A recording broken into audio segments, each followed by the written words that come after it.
Good morning guys. तो today आज के लेक्चर में हम लोग पढ़ेंगे कि जो वीडियो का 5 किंगडम क्लासिफिकेशन था, तो उसमें हम फर्स्ट किंगडम की बात करेंगे, किंगडम मोनेरा की। ठीक। तो अगर हम किंगडम मोनेरा को देखते हैं तो किंगडम मोनेरा के जो मेन मेंबर होते हैं वो बैक्टीरिया होते हैं। ठीक। तो किंगडम मोनेरा का जो मेन मेंबर वो कौन है? बैक्टीरिया। ठीक। तो उसमें हम पहले मेंबर की बात करते हैं, तो bacteria are the most abundant microorganism. तो जो बैक्टीरिया होता है सबसे ज़्यादा प्रेजेंस होने मतलब ज़्यादा अमाउंट में पाए जाने वाला माइक्रो ऑर्गेनिज्म है। 100 of bacteria are present in handful of a soil. अगर कोई मिट्टी किसी के हाथ में मिट्टी लगा तो उस मिट्टी लगे हुए हाथ में क्या होंगे? 100 मतलब सैकड़ों प्रकार के बैक्टीरिया प्रेजेंट होंगे। जैसे इस फिगर में देखो, तो यहाँ पे एक छोटा बच्चा है, तो बच्चा कहीं खेल के बाहर आया हुआ है खेल से, तो उसके हाथ में मिट्टी लगी होगी, तो उसके अगर उस हाथ को माइक्रोस्कोप से देखेंगे तो उसमें लगभग सैकड़ों प्रकार के बैक्टीरिया प्रेजेंट होंगे। उसके बाद अगला पॉइंट देखते हैं, they also live in extreme habitat such as hot spring, desert, snow and deep ocean. तो जो बैक्टीरिया होते हैं वो खराब से खराब परिस्थितियों में भी जिंदा रह सकते हैं। जैसे हॉट स्प्रिंग है, हॉट स्प्रिंग मतलब गर्म पानी वाला, जो मतलब गर्म जल जल का जो झरना झरना होता है। ठीक। उसके बाद डिजर्ट में भी रहते हैं, क्योंकि डिजर्ट में क्या होता है, डिजर्ट में पानी की बहुत कमी, तो अदर लाइफ वहाँ अच्छे से सर्वाइव नहीं कर पाएगी, जबकि वहाँ पर जो बैक्टीरिया होंगे वो सर्वाइव कर लेंगे। स्नो स्नो मतलब जहाँ की जो बर्फबारी होती है तो उसे स्नो बोलते हैं। तो स्नो वाले कंडीशन में वो क्या कर सकते हैं, अच्छे से जिंदा रह लेते हैं, या फिर समुद्र के बहुत ज़्यादा गहराई डीप ओशन में भी वो अच्छे से जिंदा रह लेंगे। ठीक। अब बहुत उसमें मोस्ट ऑफ द बैक्टीरिया क्या होते हैं? पैरासाइट होते हैं। ठीक। फिर अगला हम बात करते हैं कि बैक्टीरिया के क्लासिफिकेशन पर ना, तो on the basis of shape of bacteria they are 4 type. तो शेप के बेस पे बैक्टीरिया कितने टाइप के होते हैं? 4 टाइप के होते हैं। पहला होता है स्फेरिकल शेप का होगा तो उसके लिए कोकस वर्ड यूज करेंगे। रॉड शेप का होगा तो उसके लिए बैसिलस वर्ड यूज करेंगे। कॉमा शेप का होगा तो उसके लिए विब्रियम यूज करेंगे। और स्पाइरल शेप का होगा तो स्पाइरुलम शेप वो वर्ड यूज करेंगे। ठीक। तो शेप के बेस पे बैक्टीरिया 4 टाइप के होते हैं, कोकस, बैसिलस, विब्रियम विब्रियम एंड स्पाइरुलम। ठीक।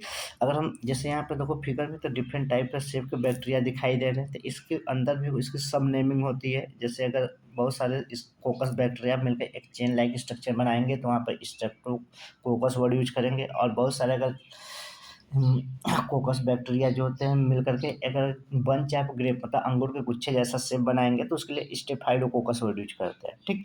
वैसे अलग अलग बैक्टीरिया के लिए और भी वर्ड यूज करते हैं, लेकिन हम लोग को बस यही 4 नेम याद रखना है, कोकस, बैसिलस, विब्रियम एंड स्पाइरो। ठीक। आगे देखते हैं हम लोग।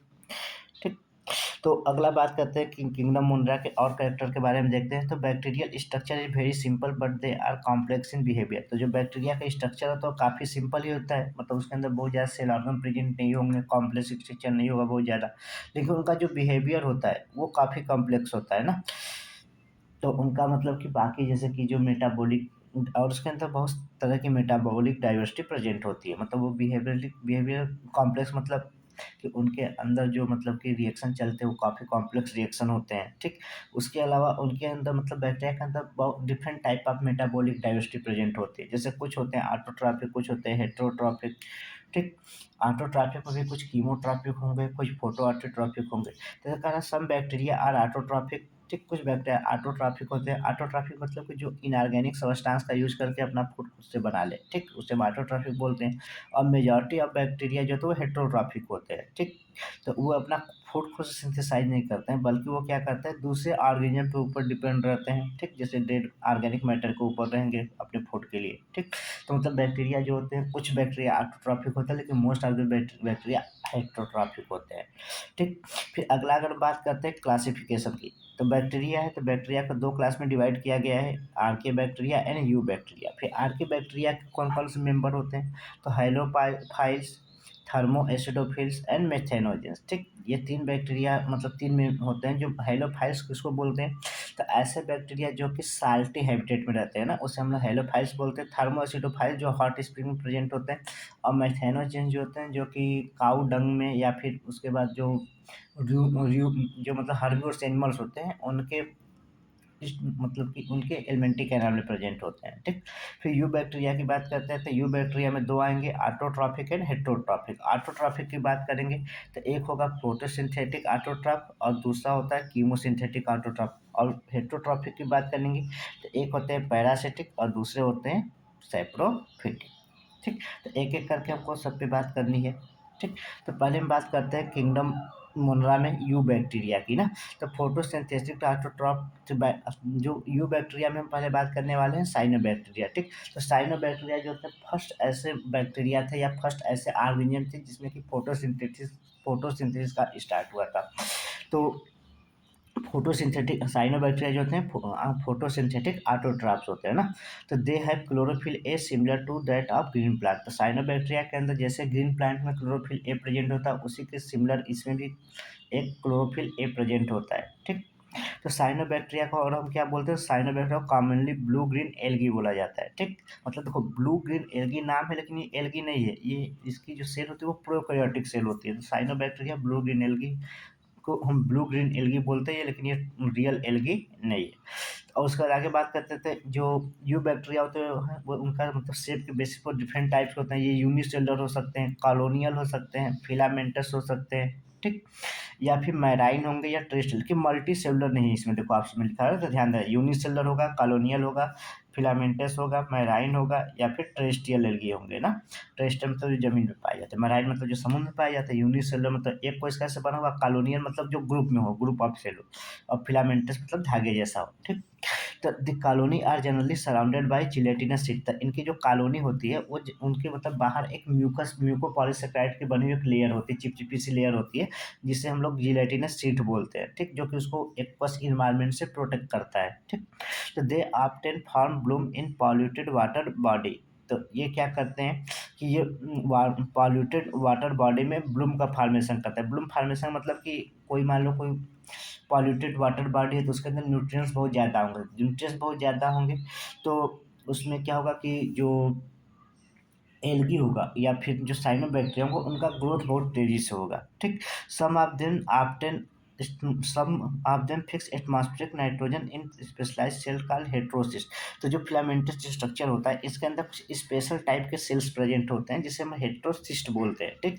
और इस हेटेरोसिस्ट, हेटेरो मतलब क्या होता है कि बाकी सेल से अलग दिखे तो उसे हेटेरो बोलेंगे, और सिस्ट मतलब जो सेल है फूला हुआ है, तो वो सेल जो होगी बाकी सेल से अलग होगी और फूली होगी तो उसे हम लोग हेटेरोसिस्ट बोलेंगे। और उस हेटेरोसिस्ट के अंदर कुछ स्पेशल टाइप के एंजाइम होंगे, जिन एंजाइम के से वो क्या करता है कि एटमॉस्फेरिक नाइट्रोजन को फिक्स करता है। तो कौन कौन से मतलब कि साइनोबैक्टीरिया होंगे जिसके अंदर हेटेरोसिस्ट देखने को मिलेंगे या फिर नाइट्रोजन फिक्स कर पाएंगे, तो दो एग्जाम्पल याद रखना है, एना बीना एंड नो स्टॉप, ठीक। फिर अगला अगर हम बात करते हैं आर्की बैक्टीरिया की, तो आर्की बैक्टीरिया क्या है, तो they live in harsh habitat such as extreme salty area, ठीक। तो ये सबसे खराब से खराब परिस्थितियों में रह सकते हैं, जैसे कि जो बैक्टीरिया सब मतलब कि बहुत ही ज़्यादा साल्टी एरिया में रह रहा होगा, ठीक, उसे हम बोलते हैं हेलोफाइल्स। और हॉट स्प्रिंग जो कि गर्म जल के झरने में रह रहा होगा उसे हम बोलेंगे थर्मो एसिडोफाइल्स। और जो मार्सी प्लेस में रह रहा होगा दलदली भूमि में उसे हम लोग बोलते हैं मेथेनोजेंस। तो bacteria have a different cell wall structure for their survival in extreme condition. तो जो बैक्टीरिया होते हैं, ठीक, आर्की बैक्टीरिया के अंदर एक मतलब सेल वाल जो होती है बाकी बैक्टीरिया के सेल वाल से थोड़ी डिफरेंट होती है, और डिफरेंट सेल वाली स्ट्रक्चर कार्य वो क्या करते हैं, खराब से खराब परिस्थिति या एक्सट्रीम कंडीशन में वो अपने आप को सर्वाइव कर पाते हैं, ठीक। फिर अगला हम बात करते हैं methanogens are present in guts of ruminants. जो मेथेनोजेंस होते हैं जो रूमिनेंट होते हैं, जैसे काऊ हो गया, बुफेलो जो मतलब हर्बीवोर्स होते हैं एक तरीके से, उनके गट्स में प्रेजेंट होते हैं। They produce methanogens मेथिन biogas from the Dang of these animal. तो दो वो मतलब कि जो ये मेथनोजेंस बैक्टीरिया होते हैं तो वो मेथिन गैस प्रोड्यूस करता है। तो जैसे काऊ का या फिर बुफेलो का जो डंग होता है उसमें उसमें से क्या निकलती है, मेथिन गैस निकलती है। और मेथिन एक बायोगैस है जिसका यूज अलग अलग मतलब कि फ्लेमेबल है, तो उसका यूज अलग अलग जगह पर किया जाता है, जैसे कहीं पर खाना बनाने में कर लेते हैं और भी वर्क में किया जाता है। तो जैसे फिगर में देखो, ये देखो तुम्हारा हेलोफाइस दिख रहा है, ये थर्मोएसिडोफाइस दिख रहा है, ये मेथेनोजेंस है, और ये देखो मेथेनोजेंस कहाँ प्रेजेंट होते हैं, तो जो रूमेंट एनिमल है उसके एलिमेंट्री कैनाल में प्रेजेंट होते हैं, ठीक। उसके बाद यू बैक्टीरिया की बात करते हैं, तो they are true bacteria having rigid cell wall. तो ये ट्रू बैक्टीरिया होते हैं और इसका सेल वॉल रिजिड होता है, उसका सेल वॉल डिफरेंट था, इसका रिजिड है, ध्यान देना ये चीज़ एक डिफरेंस है। एंड फ्लैजेलम, अगर ये मोटाइल होंगे तो इसके अंदर फ्लैजेलम भी प्रेजेंट होगा। They include autotroph, photosynthetic, chemosynthetic and heterotroph. तो ये जो यू बैक्टीरिया होते हैं ऑटोट्रॉफिक भी हो सकते हैं, अगर ऑटोट्रॉफिक होंगे तो हो सकता है फोटोसिंथेटिक हो या फिर कीमोसिंथेटिक हो, या फिर ये हेट्रोट्रॉफिक होंगे, ठीक। कीमोसिंथेटिक की ऑटोट्रॉफिक तो हम लोग जानते हैं, फोटो ऑटोट्रॉफिक तो हम लोग जानते हैं कि कोई भी ऑर्गेनिज्म क्या करता है, जब सनलाइट का यूज करके फूड का फॉर्मेशन करता है तो उसे हम फोटोऑटोट्रॉफ बोलते हैं। लेकिन कीमोऑटोट्रॉफ क्या होता है, तो they oxidise inorganic substance such as nitrate, nitrites and ammonia to use the release energy for ATP production. तो ये क्या करते हैं, जैसे इनऑर्गेनिक सब्सटेंस हो गया, नाइट्रेट्स हो गया, नाइट्राइट्स हो गया या अमोनिया हो गया, तो इनको ऑक्सीडाइज करते हैं, याद कर रिड्यूस नहीं करते, क्या करते हैं ऑक्सीडाइज। तो ये इनको ऑक्सीडाइज करते हैं और ऑक्सीडाइज करने के बाद उससे जो एनर्जी निकलती है उस एनर्जी का यूज करते हैं एटीपी प्रोडक्शन के लिए ना। They help in recycling nutrients like nitrogen, phosphorus, iron and sulphur. और ये क्या करते हैं, ये न्यूट्रिएंट्स को रिसाइकलिंग करते हैं, जैसे नाइट्रोजन हो गया, फास्फोरस, आयरन एंड सल्फर, तो इसकी रिसाइकलिंग भी करते रहते हैं। जैसे देखो ये ग्रीन सल्फर बैक्टीरिया है, ये पर्पल सल्फर बैक्टीरिया है, और ये वेने वेनेनिब्रियो, मतलब ये एक बैक्टीरिया है जिसका नाम कुछ खतरनाक टाइप का लिखा हुआ है ना, वेनेनिब्रियो स्टैंजिनिस पुस्मैटिस है कुछ है, ठीक। फिर अगला हम देखते हैं यू बैक्टीरिया में, तो हेट्रोट्रॉफिक बैक्टीरिया जो होते हैं ना, हेट्रोट्रॉफिक बैक्टीरिया उसको बोलते हैं जो अपना फूड खुद से सिंथेसाइज ना कर पाए बल्कि किसी दूसरे पर डिपेंड रहे, ठीक। तो they are most abundant, heterotrophic bacteria पहले ही बताए थे वो मोस्ट अबंडेंट इन नेचर होते हैं, और दे मेजॉरिटी आर इम्पॉर्टेंट डिकम्पोजर, ठीक। तो इसमें से मेजॉरिटी जो होते हैं वो क्या होता है, डिकम्पोजर्स होते हैं, ठीक। डिकम्पोजर मतलब जो कि न्यूट्रिएंट्स की रिसाइकलिंग कराते हैं, ठीक। उसके बाद हेट्रोट्रॉफिक बैक्टीरिया का इम्पैक्ट क्या आता है ह्यूमन लाइफ पर, तो इन ह्यूमन लाइफ पर इसका कुछ मतलब कि हम लोग को जो इसका रोल है, कुछ हमारे लिए फ़ायदे की बात होती है, कुछ घाटे की भी बात होती है। तो जैसे हम बात करते हैं, they are use to make curd from milk, तो हेट्रोट्रॉफिक बैक्टीरिया का यूज करके हम क्या करते हैं, मिल्क से कर्ड का फॉर्मेशन करते हैं, मतलब लैक्टोबैसिलस बैक्टीरिया जो होता है वो मिल्क से कर्ड का फॉर्मेशन करता है, ठीक। वो हेट्रोट्रॉफिक बैक्टीरिया है। उसके बाद एंटीबायोटिक का प्रोडक्शन करते हैं, नाइट्रोजन फिक्स करते हैं लेग्यूमिनस प्लांट में।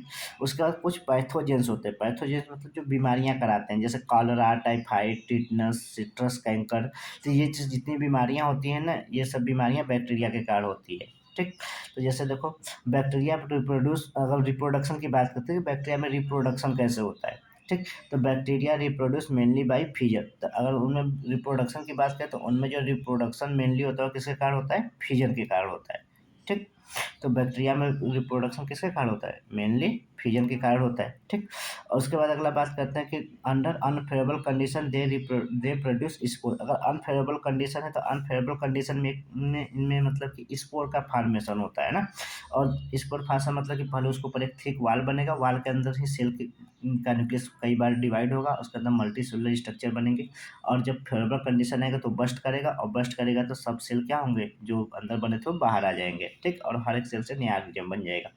दे also reproduce by a short sexual reproduction, DNA transfer from one bacteria to other bacteria. उसके अलावा इनके अंदर एक और तरह का मतलब सेक्सुअल रिप्रोडक्शन टाइप का ही कुछ पाया जाता है, जिसमें क्या करते हैं दो बैक्टीरिया आपस में मिलते हैं, और उसमें क्या होता है कि एक बैक्टीरिया से डीएनए निकल कर दूसरे बैक्टीरिया में चला जाता है, ठीक। तो जिसमें डीएनए जाता है उसे नेगेटिव बोलते हैं, और जहाँ से डीएनए जाता है उसे पॉजिटिव, तो पॉजिटिव को एज ए मेल ट्रीट करते हैं और नेगेटिव को एज ए फीमेल ट्रीट करते हैं, ठीक। उसके बाद बात करते हैं एक स्पेशल टाइप के बैक्टीरिया की जिसका नाम है माइकोप्लाज्मा। तो इसका एग्जाम्पल बार बार एग्जाम में पूछा जाता है कि they are organism without a cell wall. ये जो माइकोप्लाज्मा होते हैं ये ऐसा माइक्रो ऑर्गेनिज्म है जिसके ऊपर कोई सेल वाल नहीं होती, मतलब ये ऐसा बैक्टीरिया है जिसके ऊपर सेल वाल प्रेजेंट नहीं होती है। They are the smallest living cell known, और जितनी भी हमको सेल पता है, लिविंग सेल पता है ना, उसमें सबसे छोटी सेल कौन सी है, mycoplasma. They can survive without oxygen, ये बिना ऑक्सीजन के सर्वाइव कर सकते हैं, ठीक। और many are pathogenic in animal and plant, और इनमें से मोस्ट ऑफ द जो माइकोप्लाज्मा होते हैं वो बीमारी कराने वाले होते हैं, मतलब वो प्लांट और एनिमल में अलग अलग तरह की बीमारियां कराते हैं, ठीक। तो ये था तक हमारा किंगडम मोनरा कंप्लीट हुआ। अब नेक्स्ट पार्ट में हम पढ़ेंगे सेकेंड किंगडम की, किंगडम प्रोटिस्टा की, ठीक। तो यहीं पर हम वीडियो को रोक रहे हैं, अब हम नेक्स्ट